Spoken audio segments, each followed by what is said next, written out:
Wakenya viongozi wa ODM kutoka Luo Nyanza hawakuwa wanapenda baba.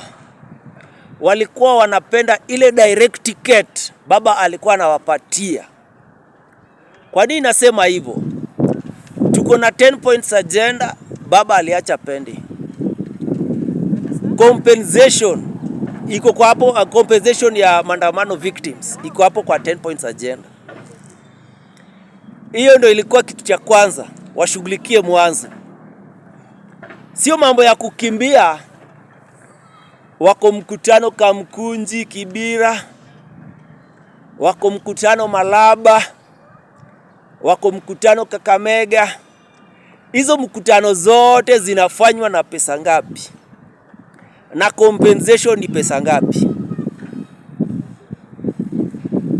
Ya pili, kama sijaelezea hapo kwa compensation, ya pili, Maurice Ogeta, security wa baba, long serving security wa baba.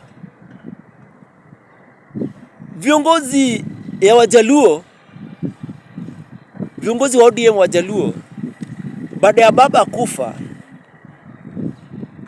Maurice Ogeta alikaa nyumbani, anashughulikia mambo zake.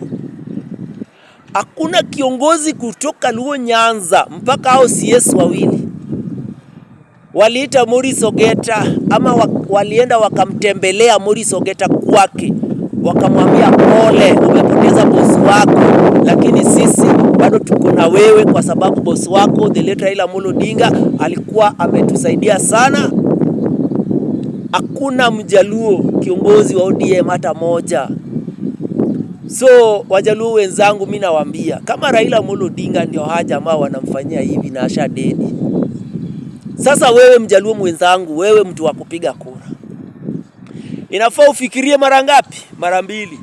Unajua anaweza ongea hivi, mtu mwingine ataniambia ati hakuna kitu unaongea sijui nini. My friend, mimi nakwambia tu kweli. Kama walikuwa wanapenda baba ukweli, huyu Maurice Ogeta huyo